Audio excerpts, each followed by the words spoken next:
Hai bapak, hai ibu, jangan sampai anakmu seperti istana pasir di tepi pantai. Macam mana istana pasir di tepi pantai? Cantik, lengkap dengan temboknya, pintu gerbangnya, menaranya, indah. Tapi begitu datang air pasang, hancur. Siapa yang membangun istana ini? Guru di sekolah. Siapa yang menghancurkannya? Orang tua di rumah.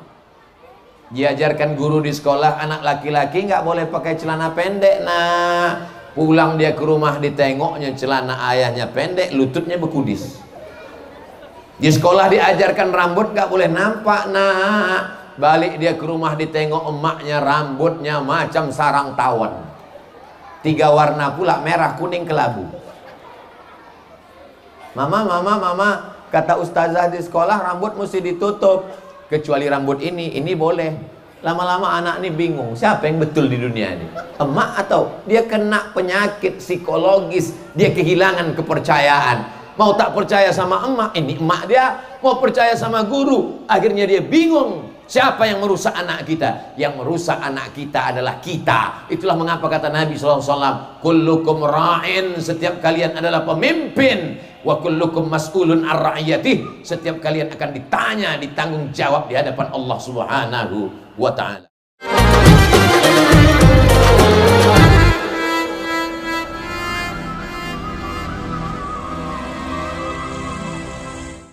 Assalamualaikum warahmatullahi wabarakatuh.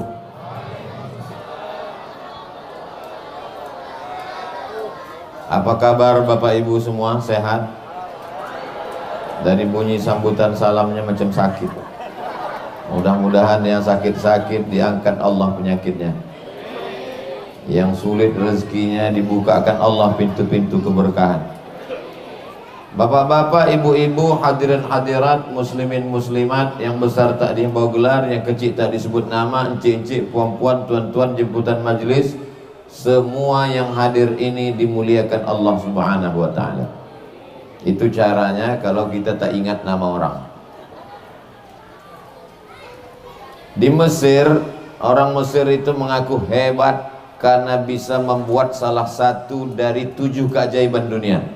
Sampai sekarang tak terpecahkan itu rahasia bagaimana cara membangun piramid. Batu-batu yang besar bisa tersusun tinggi hebat. Ada yang mengatakan itu dulu sungai, ada yang mengatakan itu pakai tanah liat, ada yang mengatakan diikat pakai tali, ada yang mengatakan pakai jin dan lain sebagainya. Yang penting mereka mengatakan hebat kami membangun piramid. Saya bilang lebih hebat kami lagi. Piramid itu kami makan. Itulah dia nasi tumpeng tadi. Bapak Ibu yang dimuliakan Allah, sepotong untuk ketua yayasan, sepotong untuk pembina, yang lain ikut tersenyum walaupun tak dapat. Itulah tanda orang beriman, ikut senang menengok kesenangan orang lain. Adapun orang kafir, intam saskum hasanatun tasu'ub, kalau kamu dapat nikmat mereka susah hati. Jadi siapa di antara bapak ibu yang susah hati menengok Ustadz Bakhtiar dapat tumpeng tadi, perlu diulang syahadatnya. Wa in tusibukum sayyi'atun yafrahu biha, tapi kalau kamu dapat musibah senang hati bukan main. Ikut senang melihat kesenangan orang namanya tahniah, ikut susah melihat kesusahan orang namanya takziah. Hari ini kita semua senang berbahagia. Kenapa? Karena anak cucu cicit orang Batam akan selamat dengan dibukanya SMP. Apa tadi lupa? Islam Terpadu Tunas Cendekia Batam. Amin ya rabbal alamin. Pembina yayasan, ketua yayasan, Bapak dan Ramil, Imam Ahmad Mujahid dari Masjid Negara Malaysia beserta rombongan, para pengawas-pengawas sekolah dari Dinas Pendidikan, tokoh masyarakat, anggota DPD 2 periode, pejabat-pejabat, orang-orang yang didulukan selangkah ditinggikan seranting, dihormati dan dimuliakan, semua yang hebat-hebat ini semuanya akan mati. Lalu siapa yang melanjutkan tongkat estafet? Ustadz mati juga? Sama, cuman agak lama sedikit. Siapa yang akan melanjutkan ini? Saya pernah hampir putus asa menengok dunia ini ketika saya baca berita bahwa hakim, oknum hakim kena sogok, oknum penegak hukum pakai narkoba, oknum rektor pesta seks di kamar hotel dengan mahasiswinya.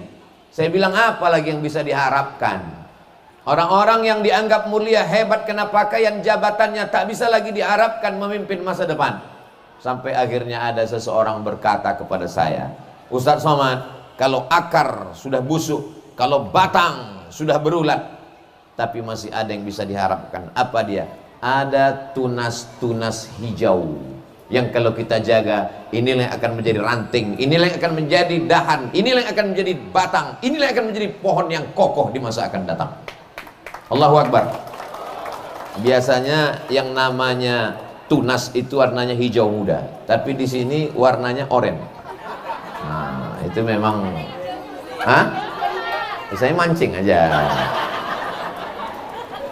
Saudara yang dimuliakan Allah Subhanahu wa taala, jadi yang mau kita jaga ini adalah tunas-tunas hijau. Bapaknya masuk kantor, emaknya pun sibuk kerja. Karena Batam ini kota industri. Semua orang tahu kalau sudah disebut Batam, hebat luar negeri, dekat segitiga emas, Johor, Indonesia, Singapura. Walaupun tak semua bisa masuk ke sana. Tapi kalau sudah disebut Batam, orang saudara kita dari Pulau Jawa, dari wilayah timur Indonesia, kalau sudah mendengar Batam nih, luar biasa. Dari mana? Dari Batam. Ustadz Somad katanya dari Batam ya? Dekat sikit. Mereka menyangka saya datang dari Batam. Saking seringnya orang Batam nih dapat jadwal saya. Jadi Bapak Ibu yang dimuliakan Allah, di tengah kesibukan hiruk pikuk kota Batam, industri yang luar biasa, bapaknya bekerja, ibunya bekerja, anak-anak pucuk yang hijau ini siapa yang menjaga? Ternyata ada namanya tempat penitipan anak, dan anak dititipkan di sini sebanyak 400 tunas yang dijaga oleh orang-orang yang sabar. Saya termasuk tak sabar, megang anak saya pun paling 5 menit, habis itu risau lah. Waktu dia sedang ketawa senang kita, pas dia menangis stres kita. Tapi ada di sini orang-orang yang sabar, bisa dia menjaga anak ini sebanyak 400 anak. Ustadz tahu dari mana 400? Cerita Ustadz Bahtiar tadi. Jadi anak-anak yang dijaga dengan penuh kasih sayang, menangis dia disuapkan makan, menangis dia dibacakan Al-Quran, menangis dia disolawatkan. Hari-harinya dia tidak menonton video, dia tidak nonton musik, dia tidak nonton video klip, dia tidak mendengarkan lagu.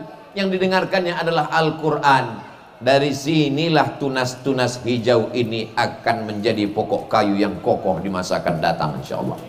Idza waqa'an ala ahadikumul qiyamah, kalau kamu sudah mau mati, meninggal dunia, kena penyakit kritis tak tertolong lagi, wa fi yadihi fasilah, di tanganmu ada bibit korma, jangan biarkan, falyughrisha, tanamkan biji korma ini. Untuk apa kita tanam korma? Kita pun mau mati. Kita tak akan pernah bisa bernaung di bawah pohonnya yang rindang. Kita tak akan pernah mencicipi buahnya yang manis. Memang yang mencicipi bukan kita, yang bernaung di bawah pohon rimbun bukan kita. Tapi insya Allah kalau kita sempat menanamnya, maka amal jariahnya mengalir sampai hari kiamat. Inilah yang disebut dengan investasi.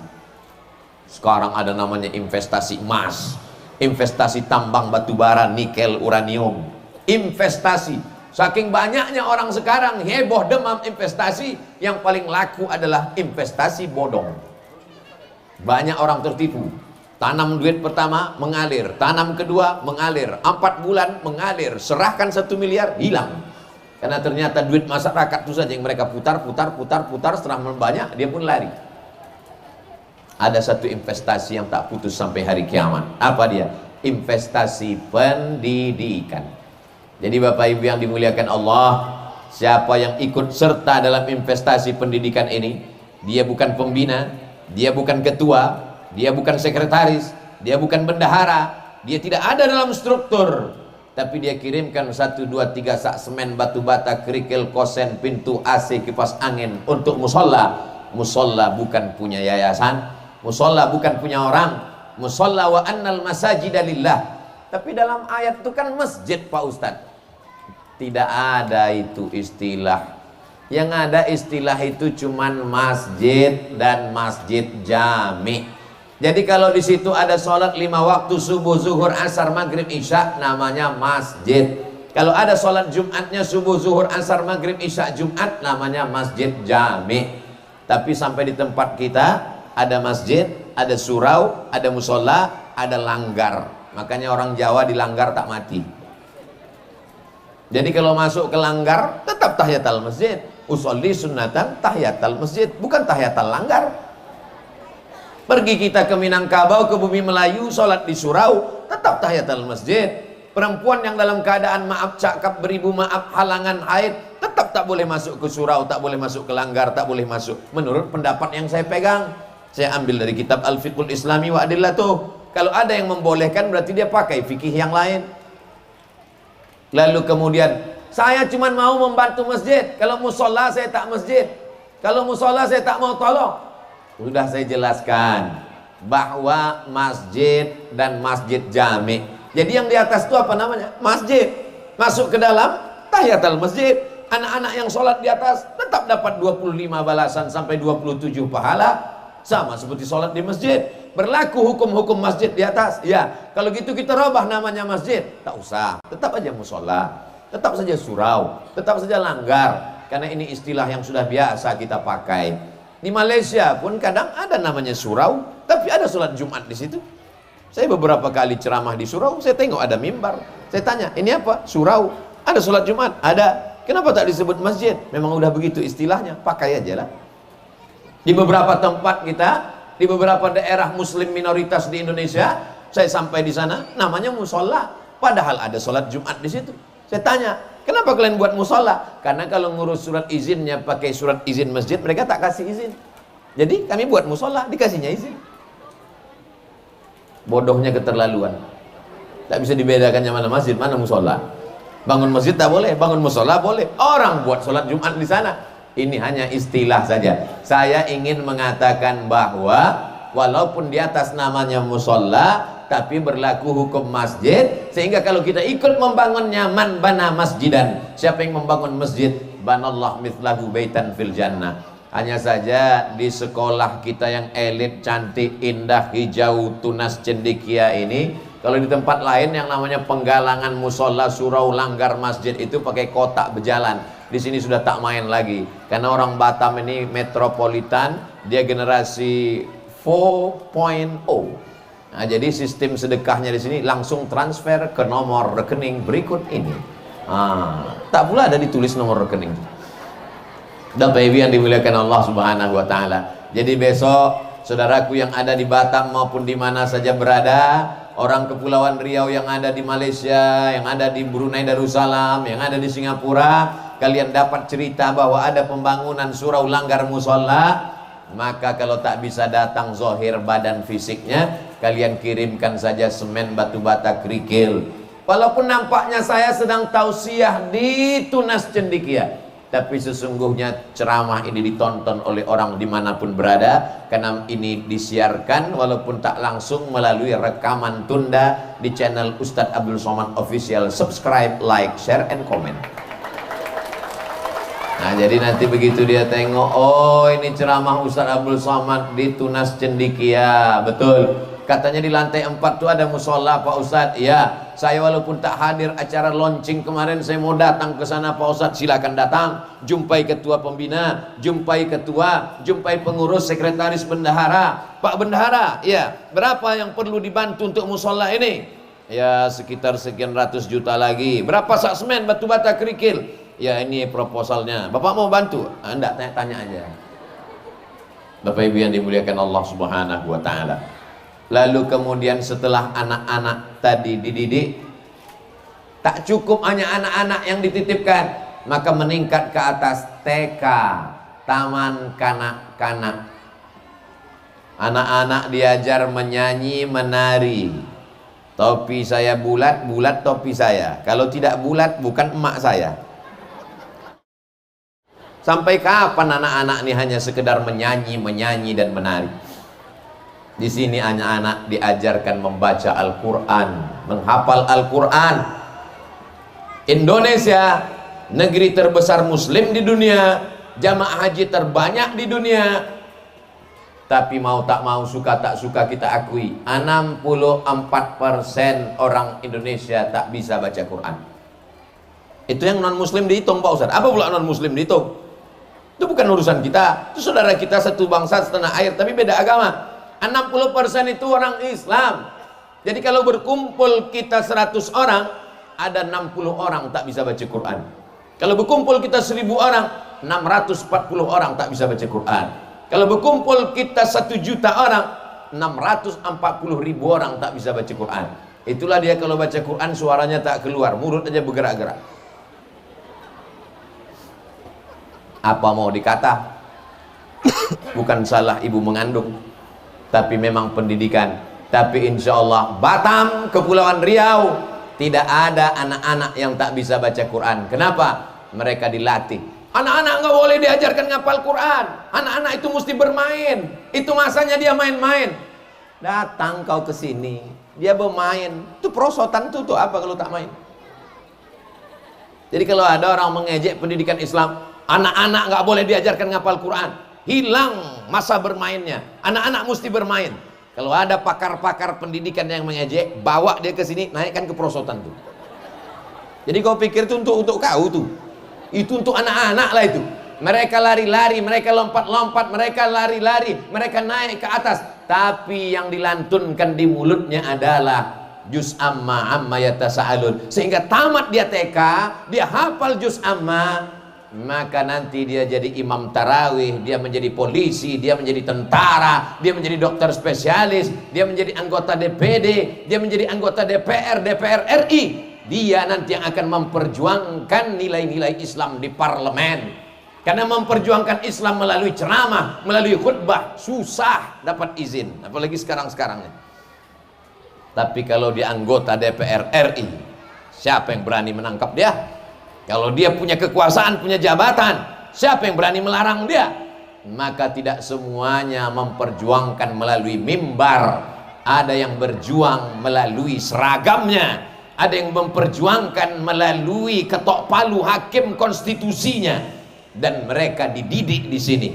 Jadi kalau ada anak TK sekarang tahun 2022, SD 6 tahun, SMP 3 tahun, SMA 3 tahun, kuliah 4 tahun, S2 2 tahun, maka 20 tahun akan datang. Sekarang 2022 Abdul Somad di Tunas Cendekia, maka tahun 2042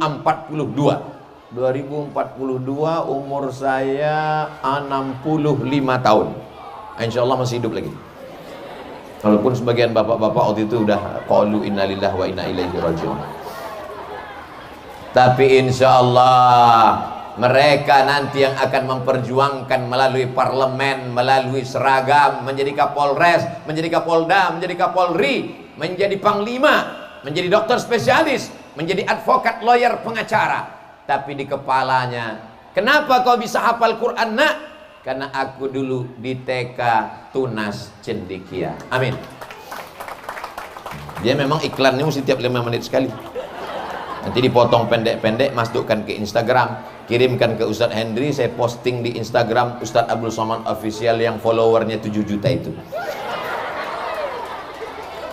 Apa ada Instagram Ustadz Somad ini, follower banyak-banyak, conteng biru, isinya ku tengok iklan aja. Jual bubur kacang hijau, jual cendol, iklan sekolah, iklan gula merah. Karena memang konsen saya 3 dalam dakwah. Yang pertama, islahut tarbiyah, perbaiki pendidikan. Yang kedua, islahul iktisad, perbaiki ekonomi. Kalau umat ini ekonominya kuat, suaranya tidak akan dijual dengan uang 50.000. Karena ekonominya kuat, dia tidak bisa dibeli dengan baju bekas. Orang-orang di Batam ini yang ekonominya kuat, kalau musim-musim kampanye ada orang yang nyebar duit 50.000, mana laku? Kalau 5 juta baru diterima mereka. Ini 50.000, tak laku. 5 juta, istikharah dulu. Perbaikan politik. Jangan sampai umat Islam tidak melek politik. Politik bukan urusan kita. Serahkan saja kepada mereka. Ingat, kalau kau orang sholat, orang zikir, orang sholawat, tidak peduli pada politik, maka pezina akan memilih pezina, pelakor akan memilih pelakor, pecandu narkoba akan memilih pecandu narkoba, perampok pencuri akan memilih perampok. Maka mereka yang akan duduk di parlemen. Gara-gara apa? Gara-gara orang Islam tidak peduli kepada politik. Betul tak yang saya cakap tadi? Gara-gara inilah maka orang marah kepada saya. Coba kalau saya judul ceramahnya tak usah singgung ekonomi, tak usah singgung politik, ceramahnya tentang sabar aja. Apapun yang terjadi kita sabar. Minyak naik, sabar. Sawit turun, sabar. Pupuk naik, sabar. Laki dilarikan pelakor, sabar. Mana ada mau mengamuk semuanya. Bapak Ibu yang dimuliakan Allah Subhanahu wa taala, anak-anaknya diselamatkan dalam tempat pendidikan anak.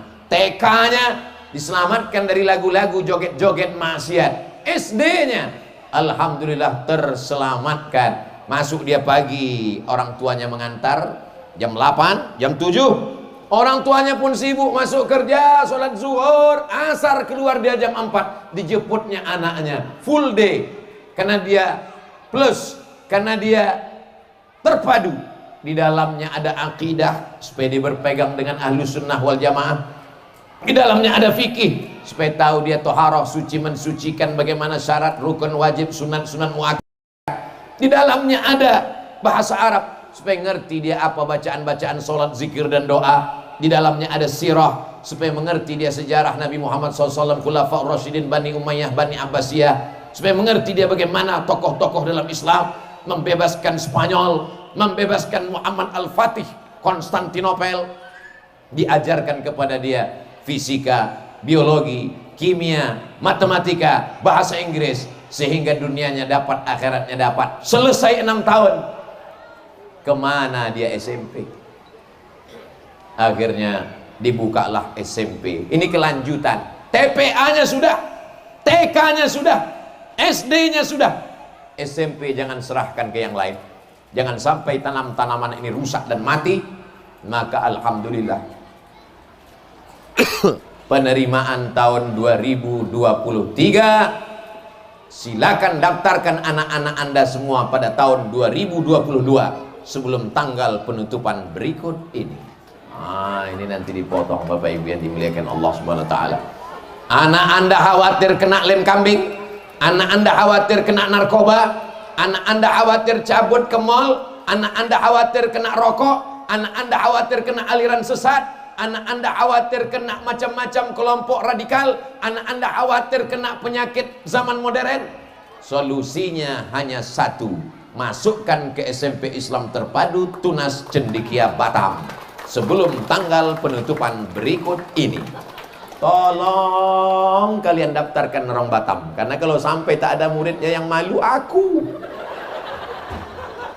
Bapak Ibu yang dimuliakan Allah Subhanahu wa taala, ini usaha kita memperbaiki anak bangsa. Sebetulnya pendidikan ini urusan negara. Negara bertanggung jawab atas pendidikan anak bangsa. Tapi karena kita paham sebagian duit dipakai untuk vaksin COVID, COVID sudah berakhir, sebagian duit dipakai untuk pembangunan IKN, tak bisa untuk mengurus pendidikan. Sekolah mahal, sekolah negeri tak bisa menampung. Ada orang yang berbaik hati, dibukalah sekolah, akhirnya anak-anak kita selamat. Jadi jangan tuduh pendidikan Islam radikal, jangan katakan pondok pesantren sarang teroris, karena ini adalah kontribusi anak bangsa untuk menjaga supaya negeri ini aman, tentram dan damai. Allahu Akbar. Banyak orang yang tak paham. Anak saya ini Pak Ustadz, kemarin gara-gara masuk sekolah Islam inilah bandel. Padahal anak tuh sebelum masuk memang udah hantu. Emang sudah bandel, tak terurus orang tuanya di rumah, tapi dia bercakap tidak adil, pengkhianat. Maka sesungguhnya guru di sekolah adalah partner orang tua. Saya kalau disuruh tablik akbar ceramah di tengah stadion 200.000 orang, siap saya, insya Allah tak takbur. Tapi kalau disuruh menghadapi anak TK memang tak sanggup. Mana buktinya? Tuh tak ada mereka yang peduli satupun. Begitulah besarnya ditulis, Ustadz Profesor Abdul Somad LCMA pemateri kajian. Terserah kau lah, katanya, bukan urusan kami gitu deh. Tapi memang ada pawangnya. Jangan sepelekan guru TK wahai dokter spesialis. Jangan sepelekan guru TK wahai jenderal bintang 4. Karena kau belum tentu bisa mendidik anakmu. Saya waktu balik anak saya TK, baca nak, baca. Bismillahirrahmanirrahim. Amma yatasaalun anin naba'il azim alladzi hum fihi mukhtalifun kalla saya'lamun thumma kalla saya'lamun. Dia tak terlalu serius, sambil nengok atap, sambil hafal dia. Salutnya aku menengok gurumu nak, karena kalau anak ini baca di depan tamu, apa kata mereka? Hebatnya anak Ustadz Somad, tak ada guru itu disebut. Anak Ustadz Somad bilang, malu saya dalam hati, aku tak pernah mengajar anak ini. Guru lah yang luar biasa. Saya cari sekolahnya, saya jumpai gurunya, mau saya cium tangannya, begitu jumpa tak jadi karena gurunya perempuan. Ibu-ibu guru yang tak pernah tampil ke depan, kalian adalah pahlawan yang luar biasa, Bu. Banyak hal yang tak bisa dilakukan oleh pejabat, oleh penguasa, oleh siapapun, tapi kalian sudah menjaga tunas-tunas hijau ini. Tunas hijau ini kalau sampai mati, hancur. Dan tunas hijau ini amat sangat disukai oleh ulat. Ulat mengejar tunas hijau sambil bernyanyi. Apa kata mereka? Pucuk, pucuk, pucuk, pucuk. Hancur anak-anak ini. Kenapa? Game online. Anak-anak rusak kenapa? Judi online. Anak-anak rusak kenapa? Warnet. Anak-anak rusak kenapa? Mall. Anak-anak rusak kenapa? TV, parabola, handphone. Siapa yang bisa menyelamatkan anak kita? Menyelamatkan anak kita lembaga pendidikan Islam. Dari mulai melangkahkan kaki ke WC, kaki kiri atau kaki kanan. Anak-anak masuk WC saking mau cepatnya kebelet, masuk dia ke dalam. Tiba-tiba tak lama keluar dia balik. Orang tuanya heran, kenapa kau keluar lagi? Tadi waktu adik mau masuk kakinya kanan. Kata ustazah nggak boleh kaki kanan, ma. Kata emaknya, aku kaki kanan terus tiap hari. Hai bapak, hai ibu, jangan sampai anakmu seperti istana pasir di tepi pantai. Macam mana istana pasir di tepi pantai? Cantik, lengkap dengan temboknya, pintu gerbangnya, menaranya, indah. Tapi begitu datang air pasang, hancur. Siapa yang membangun istana ini? Guru di sekolah. Siapa yang menghancurkannya? Orang tua di rumah. Diajarkan guru di sekolah, anak laki-laki nggak boleh pakai celana pendek, nah. Pulang dia ke rumah ditengoknya celana ayahnya pendek, lututnya bekudis. Di sekolah diajarkan rambut nggak boleh nampak, nah. Balik dia ke rumah ditengok emaknya rambutnya macam sarang tawon. 3 warna pula, merah, kuning, kelabu. Mama, kata ustazah di sekolah rambut mesti ditutup. Kecuali rambut ini boleh. Lama-lama anak ini bingung, siapa yang betul di dunia ini? Emak atau dia kena penyakit psikologis, dia kehilangan kepercayaan. Mau tak percaya sama emak, ini emak dia. Mau percaya sama guru, akhirnya dia bingung. Siapa yang merusak anak kita? Yang merusak anak kita adalah kita. Itulah mengapa kata Nabi SAW, kullukum ra'in, setiap kalian adalah pemimpin, wa kullukum mas'ulun ar-ra'iyatih, setiap kalian akan ditanya, ditanggung jawab di hadapan Allah Subhanahu wa ta'ala. Tadi saya dipesan Ustadz Somad hanya boleh ngomong sampai jam 3, karena setelah itu akan pergi, karena jam 3.10 sudah masuk asar. Tiba-tiba udah masuk jam 3. Memang kalau kita ngomong di sekolah yang bernuansa Islam ini tak terasa waktu begitu cepat berlalu.